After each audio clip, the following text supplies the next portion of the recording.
Isaías, capítulo 59, o versículo é 1.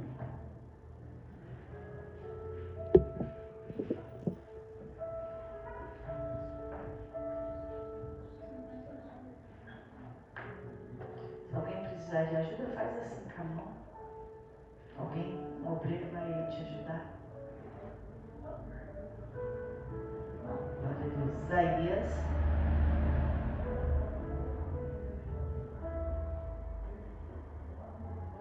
59, versículo 1. Amém? Podemos ler? Se não achou, presta atenção aqui que eu vou ler. Amém? Diz assim: eis que a mão do Senhor não está encolhida, para que não possa salvar, nem agravado o seu ouvido, para não poder ouvir. Mas as vossas iniquidades fazem separação entre vós e o vosso Deus, e os vossos pecados encobrem o seu rosto de vós, para que não vos ouça. Amém? Só esses dois versículos. O que Deus quer é salvar. Está dizendo que a mão dele não está encolhida. Então a mão do Senhor está estendida para salvar todo aquele que se arrepender dos seus pecados. Está estendida para todo aquele que quer.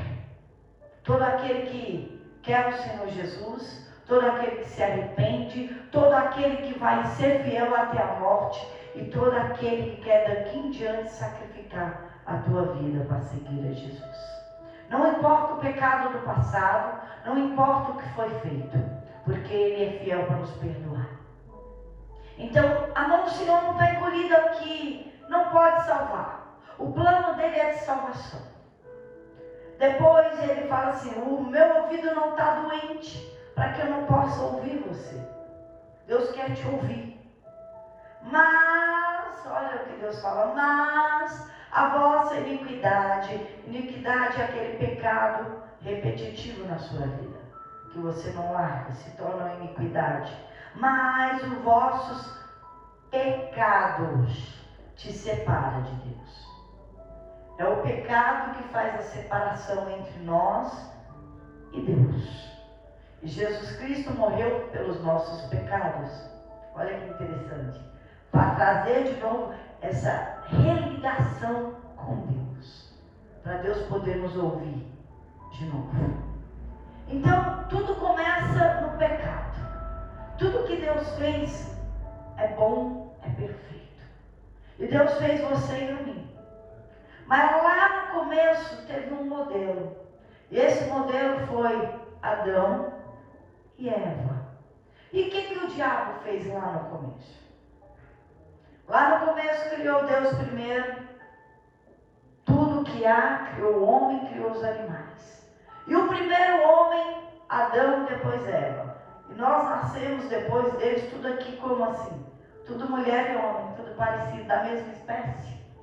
E Deus criou os animais, o casal, o macho e a fêmea. Depois criou a auxiliadora e idônea, já não demorou. Então foi criando tudo igualzinho. O elefante vai nascer elefante. A zebra vai nascer zebra. Tudo igual, da mesma espécie. E Adão e Eva gerou filhos e filhas, homens e mulheres, e aqui estamos nós. Nós viemos dessa espécie. Essa é a criação de Deus. Mas nós somos feitos à imagem e semelhança do Senhor. Criação de Deus. E Deus fez tudo perfeito. E o que o diabo quer? Ser adorado? Não. O que o diabo quer? Seu dinheiro? Seu carro? Sua família? O que o diabo quer? O diabo quer te separar de Deus, para elevar a tua alma com Ele. Porque a única coisa que te separa de Deus é o seu pecado. Não tem nada que pode separar você de Deus. Nada. Nada e nem ninguém. Nem anjos, nem principados, nem poderes, nem alturas. nem profundidade, nem qualquer outra criatura, como está lá em Romanos 8. Nada pode separar de Deus, a não ser o seu pecado. Então o diabo trabalhou desde o início para deformar a criação. Como? Incentivando ao pecado. Falando. E falou com quem? Com Eva primeiro. Porque Eva tinha grande influência sobre Adão. Mais que Eva, só Deus. Então, a serpente, o diabo, chamado a antiga serpente, influenciou a Eva. E Eva deu ouvido. E quando deu ouvido, ela influenciou o seu marido. Para também, o que é o pecado? Pecar. O pecado é desobedecer a Deus. Para desobedecer a Deus, porque aí você desobedece a Deus, você pecou, aí há essa separação. Era tudo que o diabo precisava, nos separar do nosso Senhor e do nosso Criador. Então o diabo vai trabalhar nisso, para você pecar. O pecado alimenta o diabo, o pecado dá força ao diabo, o pecado te separa de Deus, o pecado te deforma, o pecado te condena. Mas o pecado ele não vem com a face ruim, ele vem com a face bonita, dizendo assim: você vai ser igual a Deus. Não tem nada não. O pecado diz assim: você não está vendo? É bom, é desejável, não tem problema não. O que Deus falou não é bem assim. Foi assim que o diabo apresentou, algo bom. Mas o problema não é agora, o problema é no juízo final. Porque o diabo pode esconder esse pecado em você uma vida. Mas ante o tribunal de Cristo todos vamos comparecer. E lá vai ser revelado o oculto, o escondido e tudo aquilo que foi feito em trevas, as escuras. E cada um vai ter que dar conta de cada atitude, de cada palavra ociosa que falou. Então o que o diabo quer? Que você peque. E mais, ele não quer que seja público, quer que seja todas escondidas. Porque não interessa para ele ser público. Só interessa para ele no juízo final. Porque lá ele já tem a tua alma, que é o que é valioso para ele. É a tua alma. Então ele vai julgar pesado com você no pecado. No pecado que eu chamo sempre de pecado de estimação. No pecado escondido. Aquele que ninguém vê. Ainda que você apague todas as luzes, Deus está vendo. Ainda que ninguém esteja presente, Deus está lá. Deus está lá. Então, não tem como esconder de Deus. E entre nós aqui, quando uma pessoa abandona a obra, quando uma pessoa não quer vir mais para a igreja, quando a pessoa perde o prazer de fazer qualquer coisa para Deus, pode saber, a única coisa que tira o prazer de servir a Deus, a única coisa que tira o prazer de ganhar almas é o pecado. O pecado ele deforma tanto que ele tira o seu prazer com Deus, porque a comunhão foi cortada. E essa comunhão cortada, você não tem mais alegria na obra, você não tem prazer em fazer nada para Deus, você não tem prazer em vir à igreja, você não tem prazer em orar ou ler a palavra, é tudo cortado. O pecado ele corta tudo, ele tira você não, nem se reconhece. Mas eu gostava tanto de convidar alguém para vir para a igreja. Mas eu gostava tanto de fazer isso para Deus. Eu gostava tanto de limpar o altar da igreja. Eu gostava tanto de fazer isso para Deus. Eu gostava tanto daquele momento em que eu orava, louvava e buscava o Senhor. E o Espírito Santo enchia o meu ser. E não tem mais esse prazer. Por quê? Porque o pecado está ali e fez separação entre o ser humano e Deus. Então o diabo vai sempre trabalhar nisso. O diabo não interessa em destruir a tua vida de imediato. Ele interessa que você peque. Ele interessa que você se afaste de Deus. Porque antes de pecar, você se afastou de Deus. Todo pecado vem pelo afastamento de Deus, pela apostasia. Quando você se afasta de Deus, então na tua fraqueza, aí o diabo vem com as propostas. Aí você cai em tentação Deixou de orar, deixou de ler a Bíblia, deixou de vir ao culto, deixou de buscar o Senhor em casa, deixou de prestar atenção ao culto. E isso vai se esfriando a cada dia. Cada dia, deixa um dia, já faz o outro, depois não ora mais, daqui a pouco jejum não existe há um ano, e vai deixando tudo. Quando pensa que não, o diabo vem com a proposta. E na fraqueza a proposta parece muito boa. Na fraqueza você não consegue mais dizer o não como você dizia antigamente. É aí que vem o pecado. O pecado só vem à existência ou à luz quando você já se afastou do Criador. Quando você não ouve mais a voz de Deus e não quer ouvir. E então o pecado vem. E aí há a separação. Essa separação. E assim caiu Adão e caiu Eva. Caiu Eva, depois Adão. Caiu. Se separaram. Foram expulsos pelos seus próprios pecados do paraíso. E essa separação gera dor, gera sofrimento. Aí vem o diabo, ou o ladrão veio para matar, roubar e destruir. Ele mata, rouba e destrói. Depois que houve o afastamento, depois que houve o pecado, agora ele vai reinar. E todo o Velho Testamento, ele é perfeito, se vocês não sabem. A imperfeição está no homem, em nós. Um dia, e já está em Gênesis 6. O mundo se corrompeu tanto que Deus falou: vou destruir tudo em água. Vou lavar essa terra. Tu pensa um lugar sujo se lavar com cândido? Deus falou: vou lavar. Matar todo mundo e lavar. Para ver se melhora. Então Deus achou graça em Noé, porque Noé andou com Deus. E Deus salvou Noé e sua família, eu acho que 8. Ao total colocou na arca. E lavou a terra inteira. Limpou. Deus fez a limpeza na terra e falou: vamos recomeçar com a geração de Noé. Que não era justo. Mas o pecado estava dentro e a família de Noé não era tão justa assim. Poxa, porque é algo que foi deformado lá atrás. E estava também sobre Noé. E a geração de Noé continuou. E o que aconteceu? Também pecou. Também se separaram de Deus.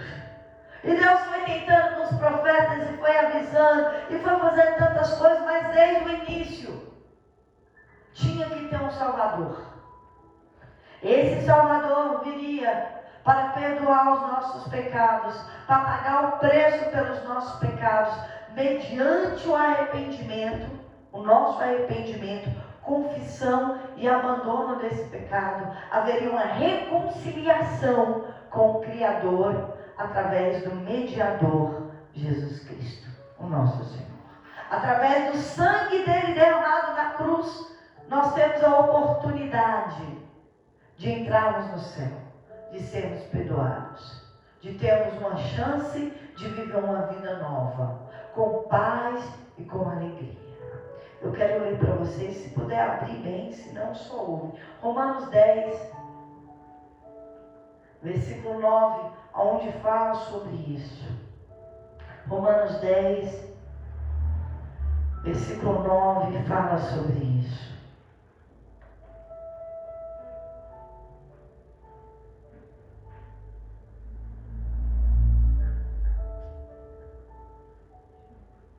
Eu vou ler, se não achou, olha para cá. Só ouve. Romanos 10, 9. A saber, se com a tua boca confessares ao Senhor Jesus e em teu coração creres que Deus o ressuscitou dentre os mortos, serás salvo. Visto que com o coração se crê para a justiça e com a boca se faz confissão para a salvação, porque a Escritura diz: todo aquele que nele crer não será confundido, porquanto não há diferença entre judeu e grego, porque o mesmo é o Senhor de todos, rico para com todos os que o invocam, porque todo aquele que invocar o nome do Senhor será salvo. O Senhor Jesus Cristo, todo aquele que o invocar, confessar a Ele, se arrepender dos seus pecados e andar seguindo a Jesus, será salvo. Será salvo. As pessoas me perguntam assim, pastora, por que a minha vida está tão ruim? Não consigo andar para frente, isso não dá certo. A primeira pergunta que eu faço é, como está a sua vida com Deus? Uma bagunça. Não oro, mal consigo vir à igreja, quando eu não consigo me concentrar. Eu falo, então, a tua vida está uma bagunça. Você mal consegue dar uma coisa certa, está tudo errado, porque a tua vida com Deus está errada. Aquilo que você tem na vertical com Deus é o que você vai ter aqui na horizontal. E as pessoas não entendem porque dá errado. Dá errado porque tem algo errado. Porque se você fizer certo, é certo que vai dar certo. Olha o que Deus disse para Caim. Eu quero até abrir. Deus, quando Caim na mente, intentou contra o seu irmão Abel, só intentou na mente. Deus chamou ele para conversar. Ele nem pecou. Estava dentro da mente. Deus dá uma chance antes de você cair. Caim pensou em matar o seu irmão. Deus chegou e disse assim: se bem fizeres, não é certo que será aceito?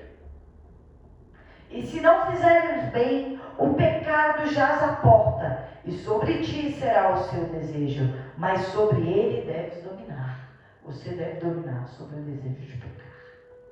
Você tem como dominar sobre esse desejo. Deus dá a oportunidade de cada um não cair em tentação.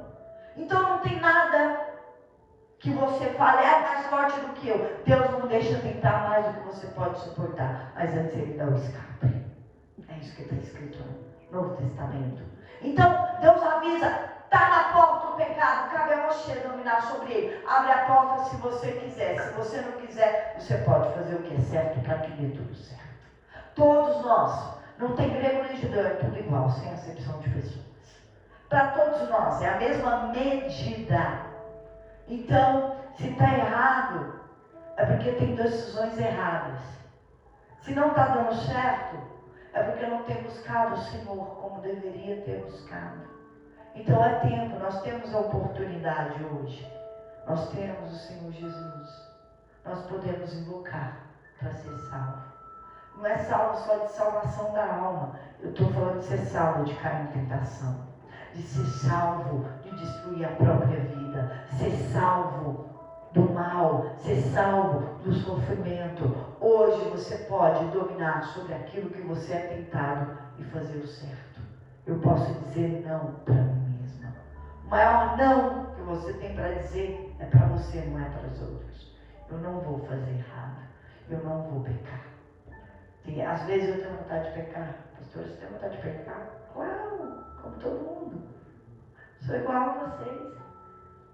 Como assim? Vou dar um exemplo corriqueiro, que é a minha vida. Eu tenho vontade de brigar com meu esposo. Ele falou algumas coisas e tenho vontade de ser assim, uma cancela. Sabe aquela cancela? Você bate lá e volta a acabar. Ou ação e reação. Aí pá! Eu vou lá pro meu banheiro, tranca a portinha. Fala, Senhor, vou me amarrar aqui. Eu imagino um altar aqui. Estou me amarrando no seu altar. Até que eu seja capaz de dominar as minhas emoções e racionalmente sair daqui sem pecar. O Senhor está me entendendo? Então faz alguma coisa. Porque tem um leão aqui dentro. E cabe a mim a dominar. Sozinho eu não consigo, então me ajuda. Só vou sair daqui, a hora que tiver perdoado, minhas emoções controladas, para eu sair para fora e ser um exemplo. E fico lá. Orei uma vez, orei duas, orei três. Quero louvar, não acho nem louvor na mente. Só tudo, não aparece nada. Né? Mas eu já passo a mão na Bíblia, tá vendo? Tem hora que eu passo a mão na harpa também, para eu achar. Porque às vezes tem hora que eu vou sem nada, aí complicou. Porque essa hora a mente não ajuda. A mente fica no problema. Né? Você quer ler a Bíblia? Você lê um versículo, invade o problema.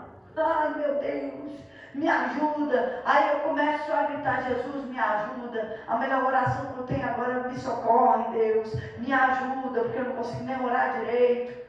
Essa é a melhor oração do mundo. E eu falo: eu só saio daqui quando a obra estiver completada aqui e aqui. Viu? Eu faço de jeito. Quando? Sempre que alguma coisa quer sair do lugar.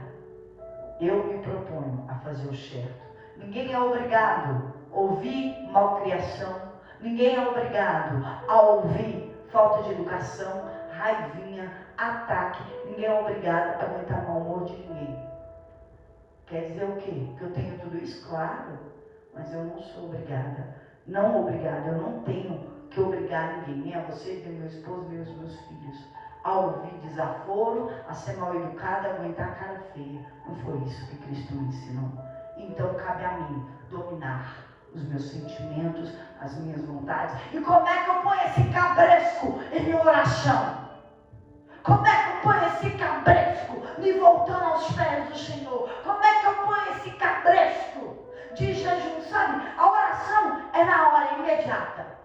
Na hora que acontece a oração é o melhor escape. Mas como é que eu prevejo tudo isso? Quando você vive em jejum, tem uma vida em jejum, você já prevê isso. A oração é o socorro, bem presente na hora da angústia. O jejum é a previsão do que vai acontecer. Eu já ando em jejum para preparar, porque a hora que a bomba explodir, nenhum mal me sucederá, nem praga alguma chegará à minha tenda. Cai 1.000 à minha direita, 10.000 aqui do outro lado, e eu não serei atingida, porque eu tenho uma proteção chamada jejum. Já estou em espírito, não vou entrar em espírito, eu já estou em espírito. Essa é a maior proteção em jejum. Jejum e oração. A oração só é um socorro presente na angústia. O jejum é a maior proteção contra as tentações e as explosões que você vai ter na sua vida. Estejam preparados, vistam a armadura, porque a vida é uma guerra e o apocalipse vai chegar.